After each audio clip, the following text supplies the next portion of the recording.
వాగర్థావివ సంపృక్తౌ వాగర్థ ప్రతిపత్తయే జగతః పితరౌ వందే పార్వతీ పరమేశ్వరౌ. ఆదిత్యాయ చ సోమాయ మంగళాయ బుధాయ చ గురుశుక్ర శనిభ్యశ్చ రాహవే కేతవే నమః. శృంగేరి జగద్గురు పీఠాధిపతులకి, కంచి పీఠాధిపతులకి నమస్కారములు తెలియచేసుకుంటూ కార్యక్రమాన్ని ప్రారంభిద్దాం. శని త్రయోదశి అయితే 27వ తారీఖు జూన్ నెలలో వస్తున్నటువంటిది శని త్రయోదశి. ఈ రోజున ప్రధానంగా ఎందుకు ఇంత గొప్పగా శనికి సంబంధించినదిగా చెప్పుకుంటారు అనంటే, గత జన్మలలో చేసినటువంటి కర్మదోష ప్రభావాలని కష్టాల రూపంలో అనుభవింపచేసే అధికారము శని భగవాని చేతిలో ఉంటుంది. ఈ కష్టాలని కష్టపడుతూ చేసేదానికంటే ఆ కష్టాలని అధిగమించే విధంగా ఆ కష్ట బాధలు మనకు తెలియకుండా దైవానుగ్రహంతో ఆ కష్టాలని దాటవేయగలిగేటువంటి శక్తి ఈ యొక్క శనిగ్రహ ఆరాధన వల్ల కలుగుతుందని చెప్పవచ్చు. అంటే మీకు ఉదాహరణకు తెలియచేస్తానండి, వీక్షించేటువంటి ప్రేక్షకులు కూడా గమనించాల్సినటువంటిది. మనం ఎండాకాలమైనా వర్షాకాలమైనా మన ఇంటి నుంచి బస్టాండ్కి వెళ్ళి పని చేసుకోవాలి. సాధారణంగా మనం వెళితే ఎండకు ఎండుతూ వానకి తడుస్తూ మన పని చేసుకొని వస్తాం. కానీ దైవానుగ్రహాన్ని పొందినటువంటి వ్యక్తికి దైవానుగ్రహం అంటే ఎలా ఉండాలి అంటే, ఆ కష్టం కూడా కష్టం విలువ తెలియకుండా మనకు పని జరిగిపోతుంది. ఎలా మీకు తెలియచేస్తాను. ఇదే బస్టాండ్ దగ్గరికి వెళ్ళాలనుకున్నప్పుడు ఒక గొడుగు పట్టుకొనో, లేదా రెయిన్ కోట్ వేసుకొనో, లేదా కారులో వెళ్ళి మన పని చేసుకొని వస్తాం.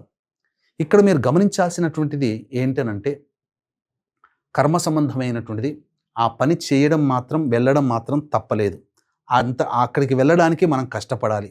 ఇక్కడ కష్టం ఏమీ తగ్గలేదండి, పని ఏమీ తగ్గలేదు.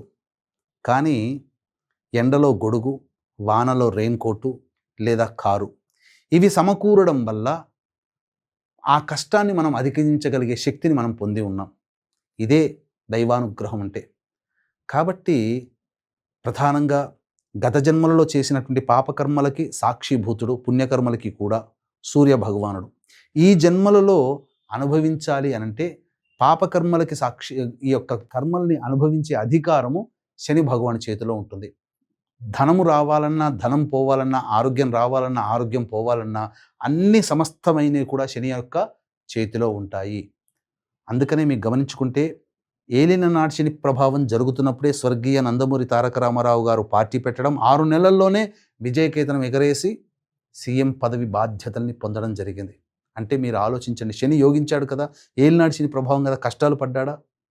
బర్తరఫ్ అయినా మళ్ళీ తిరిగి అదే ఏలినాటి శని ప్రభావంలో మళ్ళీ తిరిగి పదవిని రెండోసారి కూడా దక్కించుకోగలిగాడు. అంత గొప్ప శక్తిని ఇస్తుంది శని భగవానుడు. అదే పాపకర్మలు చేసిన ప్రభావం వలన మనిషి ఇబ్బందులు పడతాడు.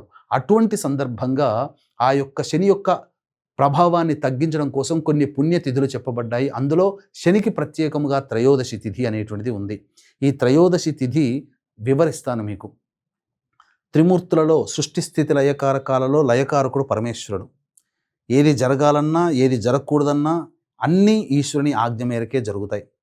ఈ కార్యక్రమాన్ని మీరు వీక్షించాలన్నా, ఈ కార్యక్రమాన్ని నేను చేయాలన్నా ఆ పరమేశ్వరుని యొక్క ఆజ్ఞ మేర. అంతేకాకుండా ప్రధానంగా త్రయోదశి తిథి రుద్రునికి సంబంధించింది. శనివారం అనేటువంటిది శని భగవానికి సంబంధించినటువంటిది. ఈ రెండూ కలిసినటువంటి ప్రదోషకాల సమయానికి కూడా ఈ తిథి ఉంటే శని త్రయోదశి పర్వణి పుణ్యకాలము. ఈ జ్యేష్ఠమాసము శుక్లపక్షము పౌర్ణమి ముందు వచ్చే శని త్రయోదశి జూన్ 27వ తారీఖు రోజున వస్తుంది కదా. ఆ రోజున గొప్ప విశేషం ఏంటంటే, శనికి సంబంధించినటువంటి నక్షత్రాల్లో ఒకటైన అనురాధ నక్షత్రం ఉండడం చాలా గొప్పది.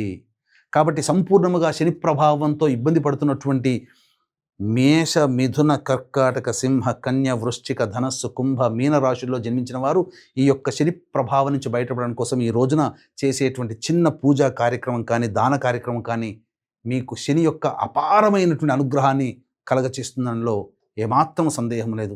అందుకే దీన్ని దృష్టిలో పెట్టుకునే మన పీఠమాధ్వర్యంలో మేష, మిథున, కర్కాటక, సింహ, కన్య, వృశ్చిక, ధనస్సు, కుంభ, మీన రాశుల్లో జన్మించిన వారికి శనిదోష పరిహారార్థమై ఈ 27వ తారీఖు రోజున సాయంకాలం 7 గంటలకి శనిదోష నివారణ పూజలు, హోమాలు, అలాగే మీ జాతకరీత్యా కలుగు విద్య, వివాహ, ఉద్యోగ, దాంపత్య, అనారోగ్య సమస్యల నివారణకి సర్వదోష నివారణ పూజలు, హోమాలు జరిపించి శక్తిపాతం చేసినటువంటి కరుంగలి మాల ఇవ్వడం జరుగుతుంది. అవకాశం ఉన్నటువంటి వాళ్ళు స్క్రీన్పై కనిపిస్తున్నటువంటి నెంబర్కి సాయంకాలం 27వ తారీఖు 6 గంటల లోపల కాల్ చేసి మీ గోత్రనామాదులు నమోదు చేసుకోవచ్చు. ఇక మీకు మీరుగా చేసుకోగలిగేటువంటి పరిహారం ఏంటో తెలియచేస్తాను. వీలైతే బ్రహ్మముహూర్త కాలంలో లేచి కాలకృత్యాదులు తీర్చుకొని 5:30 గంటల కల్లా మీరు నవగ్రహాల దేవాలయానికి వెళ్ళండి. లేదా 5:45 తరువాత ఈ యొక్క దుర్ముహూర్తం ప్రారంభమవుతుంది. దాదాపుగా 7:54 వరకు ఉంటుంది. కాబట్టి వీలైతే 8 గంటలకైనా కానీ చేరుకొని నవగ్రహాల చుట్టూ శివాయ నమః అంటూ 27 ప్రదక్షిణలు చేసి శని భగవానుని దగ్గర ఇనుప ప్రమిద లేదా మట్టి ప్రమిదలలో నల్ల నువ్వుల నూనె వేసి దీపారాధన చేసి ఆ శనికి తైలాభిషేకం జరిపించండి. స్వచ్ఛమైన నల్ల నువ్వుల నూనె మాత్రమే వాడాలి సుమా. తరువాత అన్నము నల్ల నువ్వులు కలిపిన ముద్దలు 3 మరియు నల్ల నువ్వుల లడ్డూలు లేదా నువ్వుల లడ్డూలు స్వామికి నైవేద్యంగా పెట్టి పంచండి. ఈ యొక్క అన్నము నల్ల నువ్వులు కలిపిన ముద్దలు మాత్రం దేవస్థానంలో చెట్టు కింద కానీ పిట్టగోడ దగ్గర కానీ పక్షులు తినే ప్రదేశంలో వేయండి. ఇక తదనంతరం ఆ యొక్క రావి చెట్టు దగ్గరికి వెళ్ళి దగ్గరలో ఉన్నటువంటి రావి చెట్టు చుట్టూ కూడా నారాయణాయ నమః అంటూ లేదా శివాయ నమః అంటూ ప్రదక్షిణలు చేసి తదనంతరం పడమర వైపున పడమర వైపు దగ్గరికి వెళ్ళి అక్కడ 2 ఇస్తరాకులు వేసి దాని మీద 1/4 కిలో కానీ 100 గ్రాములు కానీ నల్ల నువ్వులు ధారగా పోసి దాని మీద 3 తమలపాకులు పెట్టి ఇనుప ప్రమిద కానీ మట్టి ప్రమిద కానీ నల్ల నువ్వుల నూనెతో దీపారాధన చేసి తదనంతరం కాళ్ళు చేతులు కడుక్కొని అవకాశం ఉండి శక్తి ఉంటే బ్రాహ్మణుని పిలిపించుకొని ఆ బ్రాహ్మణుడికి నల్ల నువ్వులు, నల్ల బట్ట, ఇనుపబాణి, నల్ల మేకు, అలాగే నల్ల నువ్వుల నూనె, బెల్లము, పత్తి, గళ్ళ ఉప్పు, గేదె నెయ్యి ఇవన్నీ కూడా బ్రాహ్మడికి సంకల్పం చెప్పి దానం చేయండి. ఇందులో అవన్నీ దొరికినా పర్వాలేదు, లేదా 1-2 దొరికినా వాటిని దానం చేయండి. కానీ నల్ల నువ్వుల నూనె ప్రత్యక్షంగా దానం చేయండి. ఈ విధంగా చేయడం వల్ల సమస్తమైనటువంటి శనిదోష బాధలు తొలగిపోతాయి. ముఖ్యంగా శని ప్రభావం వలన అనారోగ్య సమస్యలు వస్తాయి, డబ్బుకి లోటు ఏర్పడుతుంది, రాని బాకీలు వసూలు కావు, అప్పులు ఇచ్చిన వాళ్ళు తిరిగి ఇవ్వలేరు. అలాగే ప్రతిరోజు దినదిన గండం నూరేళ్ల ఆయుష్ అన్నట్టుగా అనవసరంగా పదవి యోగాన్ని కోల్పోతారు, నిరుద్యోగం ఏర్పడుతుంది. ఇలా 1-2 చికాకుతో కూడుకున్న జీవితం. ఇంట్లోనైనా సంతోషంగా ఉంటారంటే ఇంట్లో కూడా సంతోషంగా ఉండలేరు. అలాగే బయటైనా గౌరవం ఉంటుందంటే గౌరవ మర్యాదలకు ఇబ్బంది కలుగుతుంటుంది. ఒక రకంగా చెప్పాలంటే చాలా ఇబ్బందికర పరిస్థితులు ఈ యొక్క శని ప్రభావం ఉన్నటువంటి రాశుల వారికి ఏర్పడబోతుంది. కాబట్టి ఈ చెప్పినటువంటి విధంగా ఆచరించండి. మధ్యాహ్నం 12:45 నుంచి 1:45 వరకు కూడా ఈ యొక్క శనిహోర ఉంటుంది. ఈ శనిహోర సమయంలో మానసిక శారీరక వికలాంగులకి తినే పదార్థాలు బహుమతులు ఇచ్చి సంతోషపరచండి. పారిశుద్ధ్య కార్మికులకి కిచెన్ సామాను కొనిపెట్టండి, లేదా 10 రూపాయలు తాగడానికి ఛాయ్ తాగడానికి వాళ్ళకి ఇవ్వండి, సంతోషంగా ఉంటుంది.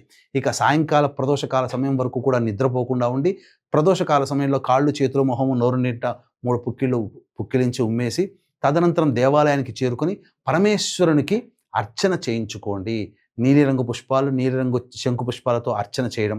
అవకాశం ఉంటే ప్రదోషకాల సమయంలో బాహ్య దేవాలయం కనుక ఉంటే ఆ సమయంలో శివలింగానికి కానీ కాలభైరవుడికి కానీ నల్ల నువ్వుల నూనెతో లేదా ఆవ నూనెతో ఈశ్వరుడికి అభిషేకము, కాలభైరవునికి అభిషేకం జరిపించి ఈ విధంగా చెప్పిన విధంగా అర్చన చేయండి. సాయంకాలం చంద్రదర్శనం చేసుకొని భోజనం చేయండి. ఈ విధంగా ఎవరైతే నియమాన్ని పాటిస్తారో వాళ్ళకి తప్పకుండా ఆ శని యొక్క ప్రభావం ఉంటుంది.